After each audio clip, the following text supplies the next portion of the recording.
성경 말씀 역대상 13장 6절에서 14절입니다.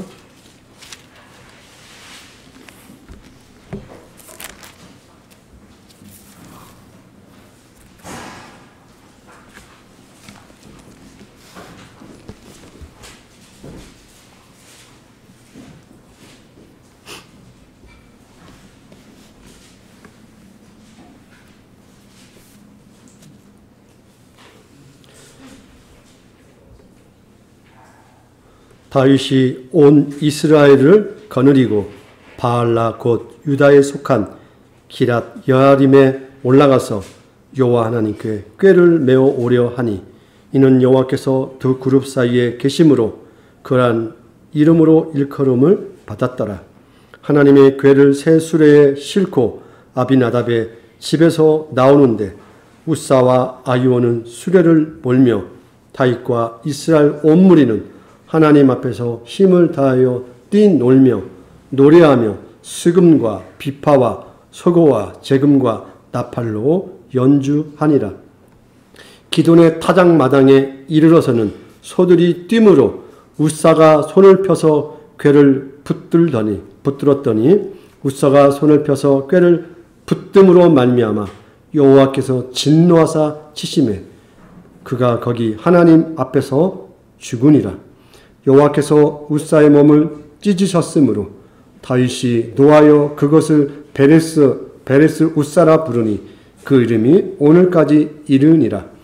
그날에 다윗이 하나님을 두려워하여 이르되 내가 어떻게 하나님의 꾀를 내 곳으로 오게 하리오 하고 다윗이 꾀를 옮겨 자기가 있는 다윗 성으로 메어 드리지 못하고 그 대신 가드 사람 오벳 에돔의 집으로 메어 가니라.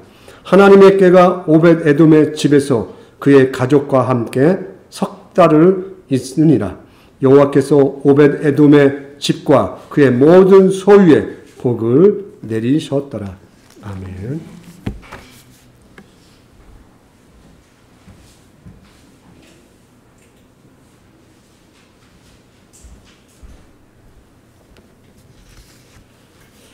저희 본문의 배경은 다윗은 지금 이스라엘의 왕으로 즉위를 하였습니다.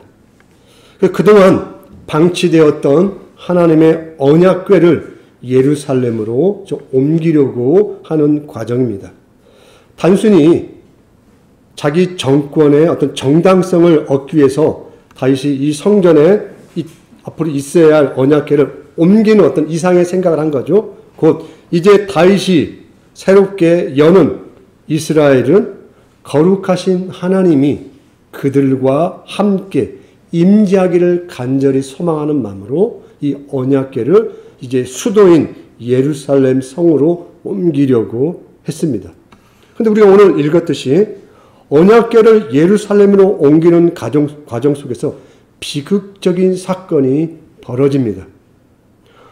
언약궤를 옮기는 책임을 맡은 두 사람 중 한 명인 우사가 수레가 끌던 소들이 뜀으로 흔들리는 언약궤를 지키고자 손으로 언약궤를 잡게 됩니다. 그 순간 하나님의 진노가 우사에게 임하여 죽음을 당하게 됩니다. 자, 어떻습니까? 오늘날 우리의 시각으로 이해가 됩니까? 좀 이상하죠? 이게 죽을 일인가? 조금은 이해하기 힘든 사건입니다. 우사를 향한 하나님의 진노는 저의 관점으로 그렇습니다. 마치 변덕스러운 하나님처럼 보여집니다. 이게 그렇게 심각한 일인가? 저는 이렇게까지 생각했어요. 그럼 우사가 법궤를 안 잡았으면 땅바닥에 떨어져서 다 부서지고 그러면 하나님 그걸 원하신 건가? 이런 생각이 들었거든요. 우사는 단지 수레가 넘어지는 것을 막고 싶었을 뿐인데 하나님의 진노가 임했다고 말합니다.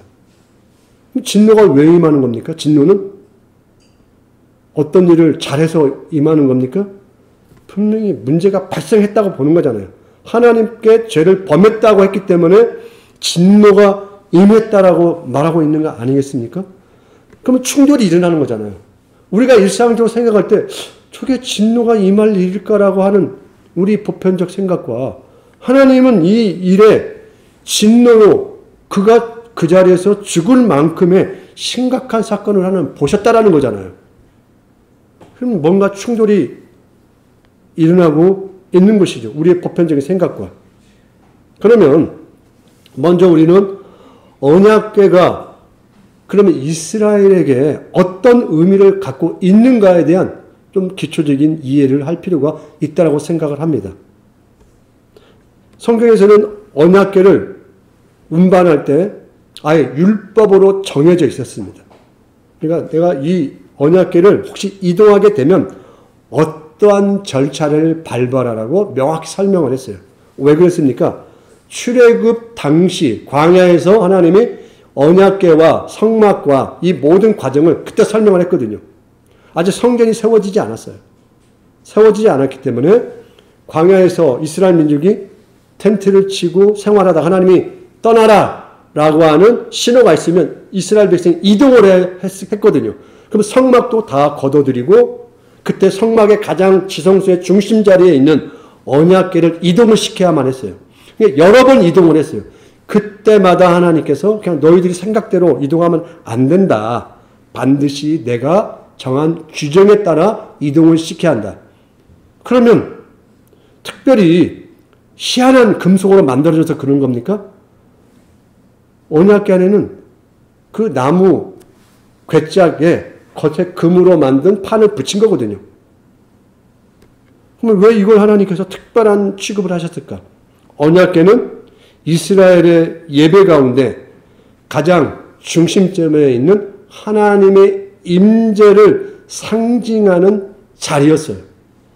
그러니까 언약궤가 없으면 하나님이 임재를 하지 않은 거예요. 하나님이 그들과 함께 하지 않은 거예요. 언약궤가 있다는 것은 그 예배 장소에 하나님이 그들 속에 지금 와 계시다라는 거예요.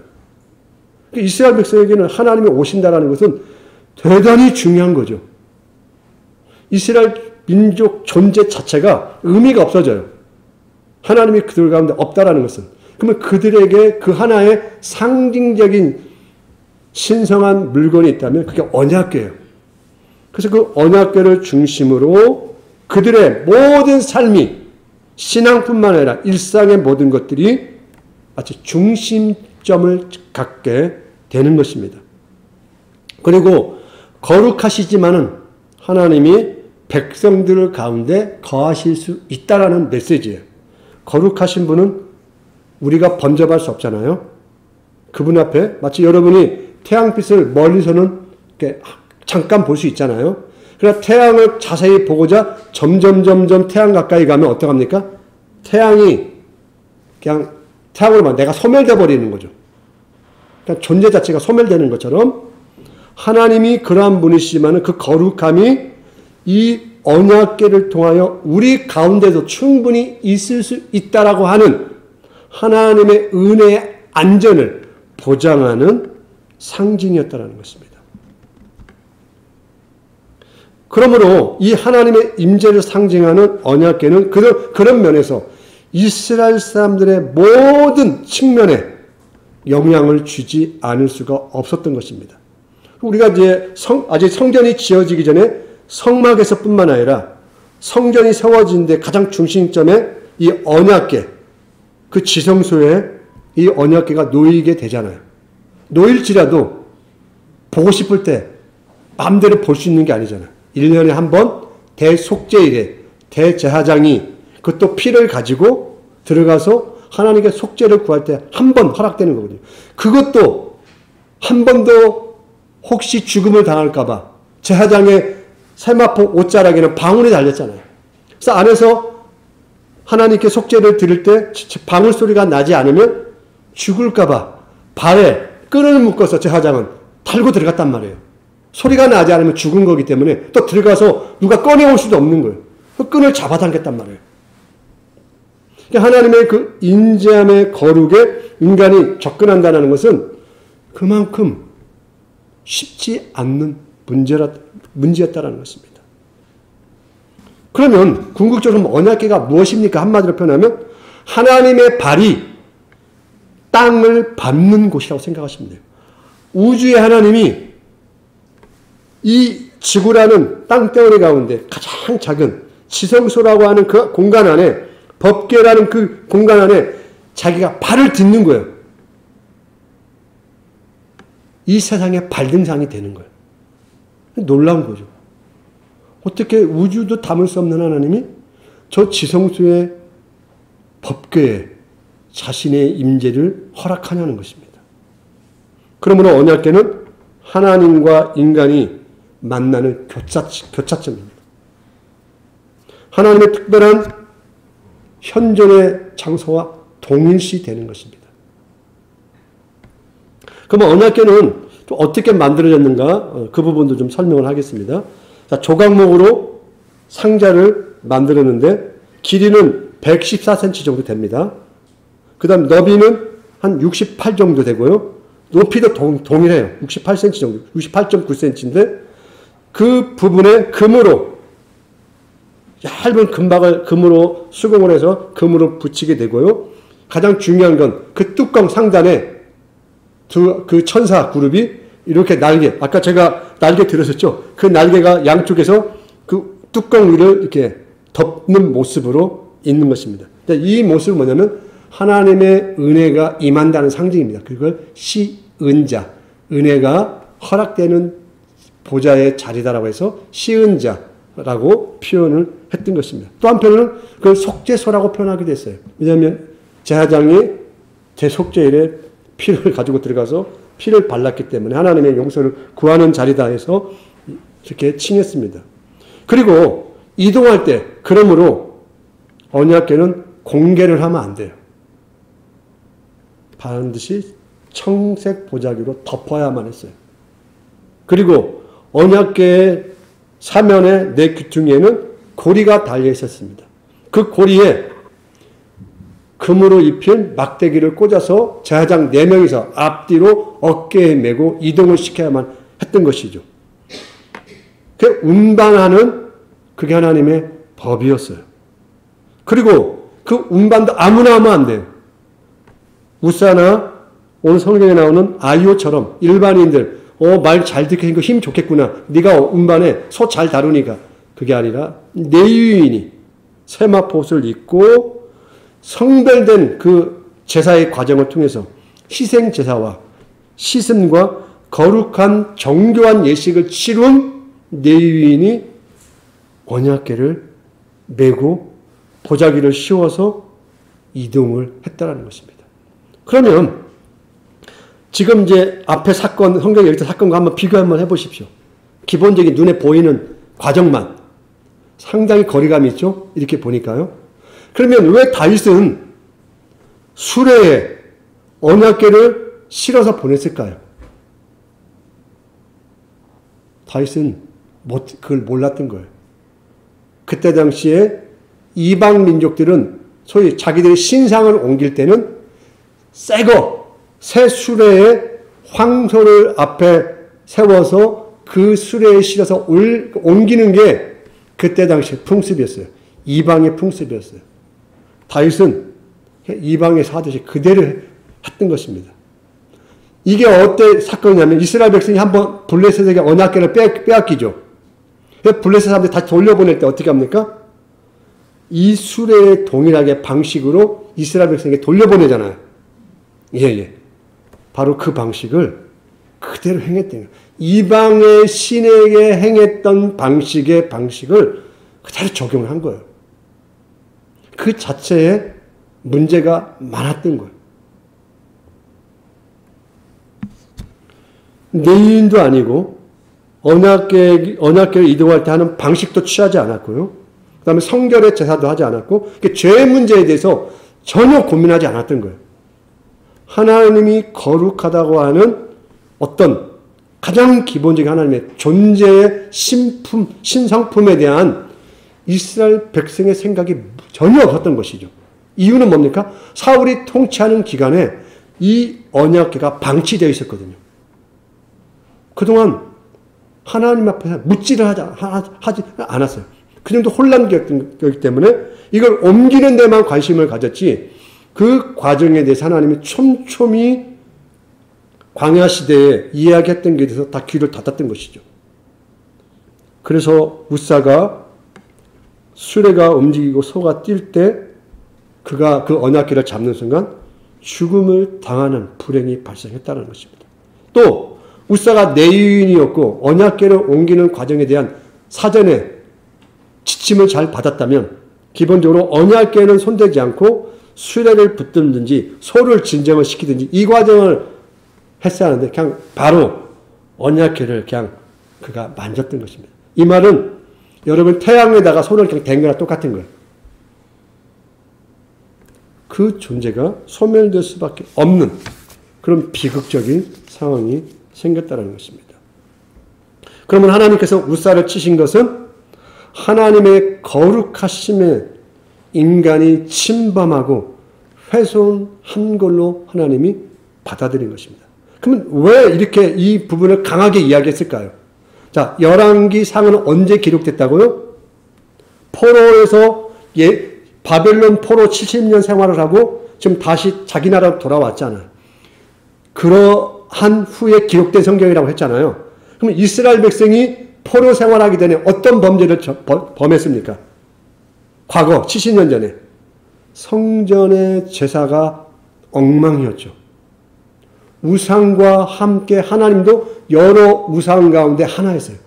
예루살렘 성전은 만신전이었어요. 하나님의 언약궤에 하나님이 임재하고 있다라고 생각을 그들이 하질 않았어요. 그래서 이 부분을 강하게 지금 언급을 하는 거예요. 과거 우리가 하나님의 언약궤를 어떻게 취급했느냐. 예루살렘 성전 속에서 우리가 어떠한 악을 행하고 범죄를 했느냐. 이건 하나님을 예배하는 그런 제사가 아니었다라는 것입니다. 거기에 대한 반성의 성경이거든요. 근데 그 성경 내용 가운데 굳이 이스라엘에게는 이렇게 달갑지 않는 사건을 기록해서 다시 주시하도록 했다라는 것입니다. 이 말은 뭔 말이에요? 앞으로 우리에게 허락되는 이 언약궤의 위치가 무엇인지를 이야기하는 거예요. 마치 우사가 우리의 방식과 우리의 생각대로 붙들고 이 언약궤를 지킬 수 있는 게 아니라는 거예요. 과거 이스라엘 백성들은 그렇게 생각을 했어요. 성전에서 하나님도 신이고 다른 여러 우상들도 신이니까 그냥 이것을 좋게 누구나 쉽게 믿고 제사 드릴 수 있는 그런 만신전을 만들어 놓다라고 생각을 했단 말이에요. 예루살렘 성전의 기능을 그렇게 취급을 했어요. 받아들일 수 없는 거죠. 그래서 하나님이 그 성전 자체를 다 무너뜨려 버렸던 것이죠. 그리고 지금 이 시점에는 제2성전, 스룹발벨 성전이 초라하게 지어진 시점이에요. 그 시점에 이 언약궤가 다시 들어가는 거예요. 그러면 이스라엘 백성이 고민하지 않을 수 없는 거죠. 과거에 하나님과 무관한 하나님의 거룩을 전혀 생각하지 않고 끝까지 자신들의 인위적 방식을 고집한 과거의 그들의 범죄, 또 더 나아가서는 이 언약궤를 다시 제2성전에 옮기는 과정도 사람의 방식을 그대로 동원하고 있는 거죠. 하나님의 일하심과 하나님의 방식에 대해서 여전히 고민하지 않는 자신들을 돌아보게 하는 경고의 메시지를 이걸 집어넣었다라는 것입니다. 그 배경에 대한 이해를 하셔야 지금 우리가 1차적으로 느끼는 이거 너무하는 거 아니야 하는 그런 우리의 좀 뭐랄까 불신과 같은 내용을 좀 잠재울 수 있게 된다는 것입니다. 그러면 이 언약궤가 어떻게 실제적으로 이스라엘 백성 가운데 역사를 했냐면요. 요단강을 건널 때 한번 생각해 보시기 바랍니다. 이스라엘 백성이 애굽에서 광야 40년을 지나서 요단강을 건너서 가나안 땅에 들어가잖아요. 여리고성으로. 그때 무엇이 가장 앞장서게 됩니까? 언약궤를 맨 제사장이 요단강을 밟는 순간 어떻게 됩니까? 물이 멈추게 되잖아요. 쌓이게 되잖아요. 좌우에. 그리고 이 언약궤를 맨 이 제사장이 요단강 한 가운데 중간에 들어가서 멈추게 되잖아요. 백성들이 다 지나갈 때까지. 그들과 하나님이 어떤 관계 속에 있다는 것을 백성들이 그 옆을 다 지나가는 거잖아요. 그걸 목격하도록 하는 거거든요. 너희들의 존재와 삶이 누구로 인하여 가능한지를 누구든지 지나가면 강을 다 통과해야 하잖아요. 그걸 보게 하는 거거든요. 그리고 두 번째, 그들이 여리고성이 그들의 가나안 땅의 첫 관문일 때 가장 힘든 관문이었잖아요. 그들의 힘으로 무너뜨릴 수 있는 성이 아니었거든요. 그들에게는 그런 무기도 없었고 전략도 없었어요. 그런데 하나님이 매일 여리고성을 한 바퀴 돌으라고 하잖아요. 그 돌 때 어떻게 합니까? 군인들이 구보하듯이 소리 내면서 하나 둘 이게 아니라 앞에 누가 서게 됩니까? 또 언약궤를 맨 제사장이 쓰게 되는 것입니다. 그 언약궤가 없이 성벽을 100번 들고 1000번 들고 아무 의미가 없는 거예요.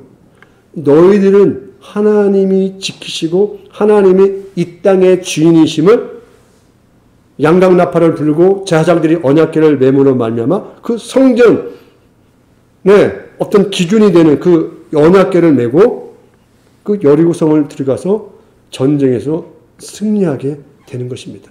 그러면 이걸 통하여 우리가 이스라엘이라는 것은 무엇인가 생각이 되는 거죠. 철저하게 하나님을 의존하게 되어 있고 하나님으로만 존재할 수 있는 민족이구나. 자기들의 힘으로 존재하는 민족이 아니라 하나님으로 말미암아 자기들의 존재가 의미가 있어지고 하나님으로 말미암아 있게 되는 아주 특별한 민족이라는 것을 이해하게 되는 것이죠. 그러면 그 특별함 속에 하나님의 특별함, 거룩함이 그들 속에 담겨져 있는 거예요. 놀라운 거죠. 이스라엘 백성에게는 그런 하나님의 권한이 줬죠. 그러나 그게 훼손되면 어떻게 합니까? 가장 먼저 두들겨 맞는 것이죠. 이스라엘 백성이. 그래서 악을 행하자 가나안 땅에서 그들을 뽑아버립니다. 그리고 자기가 거했던 성전을 무너뜨려 버립니다. 성전이 무너진다는 것은 그 나라 신이 패배한다는 거거든요. 자신이 그런 불명예를 끌어안으면서 악이 횡행할 때는 성전을 무너뜨렸다는 것입니다. 그리고 이 언약궤가 스스로가 포로가 되는 거예요. 비극인 거죠. 그걸 통해 하나님은 자기의 슬픔을 표현하는 겁니다. 백성들이 자기 백성이 아니게 된 거잖아요. 악을 행하게 됐잖아요. 하나님이 그들 속에 있을 수가 없게 된 거예요. 거룩한 자기가 악을 행하는 속에 있을 수가 없는 거잖아요. 스스로가 그렇게 포로가 되어지는 거죠. 이걸 통하여 우리는 언약궤가 갖는 특별한 메시지를 확인하게 됩니다. 그러면 뭐 여기까지 이렇게 우리가 마무리를 하면 좀 우리에게는 뭐 어떻게 하나 하는 생각이 들죠. 오늘날 이 시대에 우리에게는 이 메시지가 어떤 의미를 갖게 되는가? 그럼 우리는 어떻게 하나 앞에 나갈 수 있습니까? 우리 지금 언약궤도 없잖아요. 그나마. 아까 아이들이 이걸 하니까 언약궤가 어디 있어요? 지금 뭐 고고학처럼 발굴하면 나옵니까? 그렇죠. 아니 다 부서져서 없단다. 찾을 수가 없죠. 또 있어서도 안 되죠. 있으면 언약궤를 신으로 믿을 거예요. 분명히. 오늘날 시대는 어떻게 합니까? 말 그대로 우리가 신약성경을 통하여 대제사장이신 예수님을 통하여 하나님께 나아가게 됩니다. 예수님만이 새로운 살 길로 우리에게 허락된 것입니다. 그래서 우리는 예수의 몸과 그의 피와 그의 삶을 통하여 우리가 그 은혜에 얹어지는 것이라는 것이죠.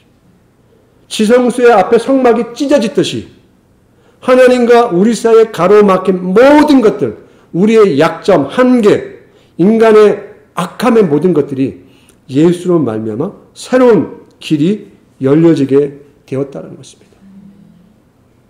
오늘날 이 시대에도 그 은혜의 확신이 없이 그 예수의 은혜를 힘입지 않고 동일합니다. 누구도 하나님 앞에 나갈 수가 없는 것이죠. 오직 하나님은 예수를 통하여 우리에게 살 길을 열어 주셨다는 것입니다. 그러므로 우리는 로마서 12장 1, 2절의 말씀처럼 우리의 삶을 통하여 우리는 우리 자신을 성결케 하는 것입니다.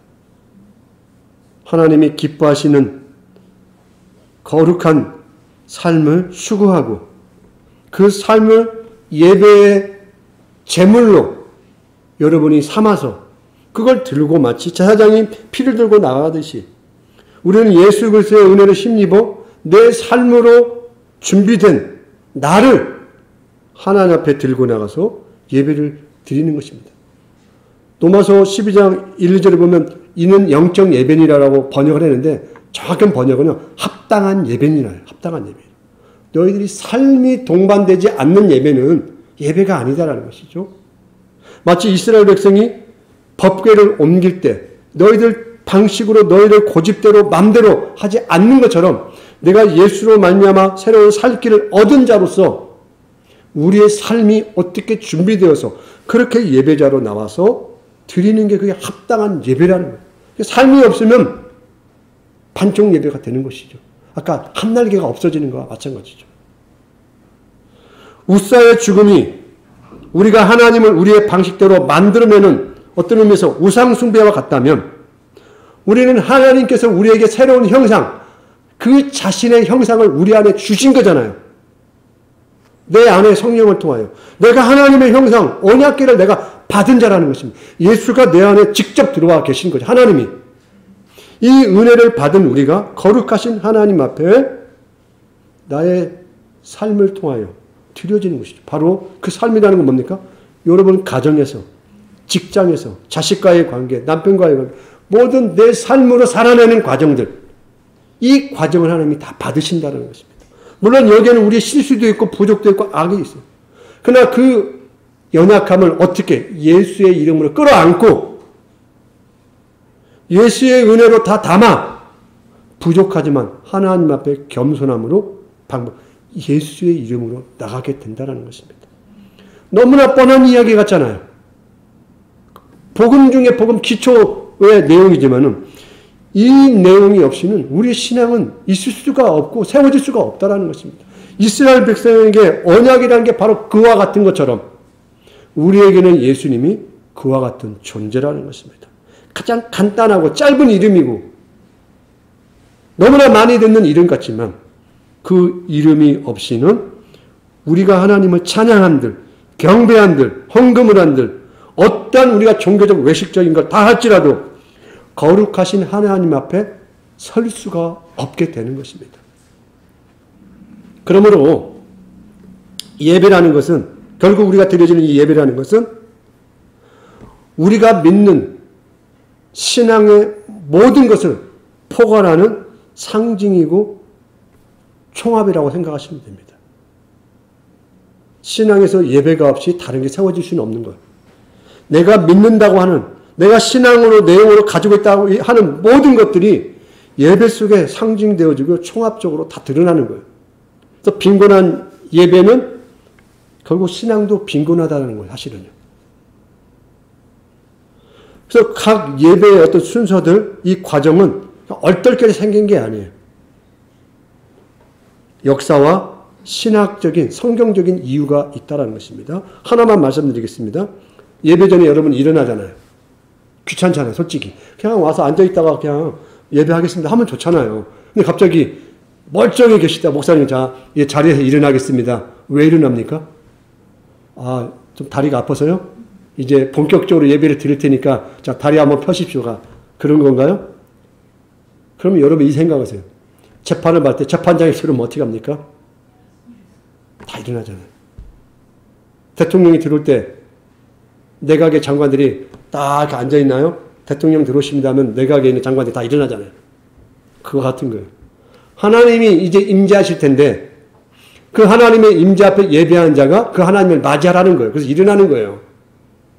예배 전에. 그러니까 아픈 분 외에는 일어나는 거예요. 하나님의 임재가 있기 때문에 그분을 내가 어떻게 건방지게 팔짱 끼고 이룰 수 없다는 거죠. 하나의 예의 같은 거예요. 그 신학에 그걸 담는 거예요. 사실은 뭐 앉아있다고 해서 엄청난 겁니까? 그게 잘못입니까? 그러나 그걸 통하여 그 사람과 우리 예배가 누구에 대한 어떤 생각을 하고 있는가를 보여주는 메시지라는 것입니다. 그게. 그래서 일어나는 거예요. 일어나서 하나님의 거룩함과 그 영광을 우리가 찬양하고 높여드리겠다는 태도를 보이는 거예요. 그리고 신앙 고백할 때에도 우리가 서서 하잖아요. 선사나 어떤 걸 할 때 어떻게 합니까? 들어 누워서 합니까? 하나님 앞에 하는 거잖아요. 엄중하신 하나님 앞에서. 신앙 고백할 때 서서 하게 되는 것입니다. 그리고 제가 성경을 봉독하잖아요. 봉독한다고 하잖아요. 여러분과 합독하자고 하지 않잖아요. 그러니까 오늘 설교할 내용은 서로 합독을 하면 안 돼요. 이유는 왕이 서신을 보냈는데 신하에게 서신을 보냈는데 자 서신을 가져온 그 전환자가 자 하나님이 그 다음에 너도 읽어라 이러지 않잖아요. 왕의 서신을 가지고 나도 한 줄 읽고 너도 한 줄 읽고 그러지 않잖아요. 그건 전하는 거예요. 일방성을 갖는 거예요. 내가 너희에게 말을 하니 나의 말을 들으라 해서 예배 전에 목회자가 하는 것은 합독을 하지 않고 봉독을 하는 거예요. 하나님의 말씀을 높여서 여러분이 들을 수 있도록 전하는 거예요. 교동문은 따로 있는 거예요. 그때는 그 시간을 두고 서로 말씀을 한 절 한 절 받는 거죠. 다 이유가 있는 거예요. 이 말은 예배의 순서와 가정 속에는 바로 우리의 성경의 내용을 그림으로 마치 설명하는 것과 같다. 그러므로 우리 교회가 드려지는 예배 가운데 많은 것들은 그 이유가 있다는 것입니다. 그러므로 우리는 그 예배의 조그마한 순서, 과정을 통하여 하나님 앞에 나가는 예배자의 태도와 자세를 배우게 되고요. 그 다음에 그 예배 속에서 우리가 누구를 향하여 집중해야 되는지를 우리가 깨닫게 된다는 것입니다. 그러므로 또한 예배는 일방적인 건 아니에요. 그런 의미에서. 일방적으로 굳어져 있는 게 아니라 하나님과 인간이 거룩한 소통을 이루는 시간입니다. 그 일을 성령께서 하십니다. 하나님의 은혜로 죄인을 불러 힘을 주시고 격려하시고 때로는 우리에게 충고하시고 감사함의 삶을 하도록 우리를 안내하는 시간이 된다는 것입니다. 그러므로 예배는 첫째는 하나님의 일이고 두 번째는 인간의 반응이라는 것입니다. 그런 의미에서 서로 영적 소통을 하는 시간이 되어집니다. 여러분, 오늘 우리는 어떤 의미에서 웃사의 죽음을 통하여 하나님이 우리에게 요구하시는 방식이라는 게 너무나 어렵고 힘든 건가라는 생각이 들 수도 있을 것입니다. 그게 괴이하게 느껴지는 부분이 있을 수도 있겠죠. 그 부분에서 명확하게 제가 오늘 설교했다고 해서 설명이 되었다고 생각하지 않습니다. 의문점은 남지만 분명한 것은 거룩하신 하나님 앞에 나간다는 것은 인간의 방식과 인간의 생각으로 접근할 수 있는 건 아니다. 그러나 우리에게는 예수를 통하여 새로운 살 길이 열렸으므로 우리는 예수의 이름으로 하나님 앞에 나가서 하나님과 우리가 거룩한 소통이 허락됐음을 믿고 그러한 예배에 우리가 성실하고 성의와 믿음과 우리의 열심을 다하여 드려지는 예배가 되기를 소망한다는 것입니다. 그렇다면 우리는 그 하나님을 온전히 섬기고 성령과 진리로 예배하는 믿음의 백성이라는 사실을 우리가 알게 되는 것입니다. 오늘 여러분 이제 하나님 앞에 나가는 이 기쁨을 얻게 되었사오니 예수의 이름으로 담대히 주님을 만나는 하나님 백성들 되시기를 주의 이름으로 부탁드리고 또 축원합니다. 기도하겠습니다. 사랑의 아버지 하나님 감사합니다. 우리는 연약하고 부족하고 항상 모든 부분에 있어서 뭔가 하나님 뜻에 합당하지 않는 실수를 우리는 범할 때가 참으로 많습니다. 나는 열심히 하고 최선을 다했으나 하나님이 원하시는 뜻에서 우리가 비껴가는 경우들이 많이 있습니다. 그러나 주님께서 예수 그리스도를 통하여 우리의 연약함과 약점까지 다 끌어안으시고 주님 앞에 우리를 데리고 나가사오니 이제 우리가 믿음 안에서 예수의 이름으로 살 길을 얻는 자다운 기쁨과 소망을 가지고 성령으로 하나님 앞에서 온전히 소통하는 믿음의 성실한 또 신령한 백성들 되게 하여 주옵소서. 예수님의 이름으로 기도합니다. 아멘.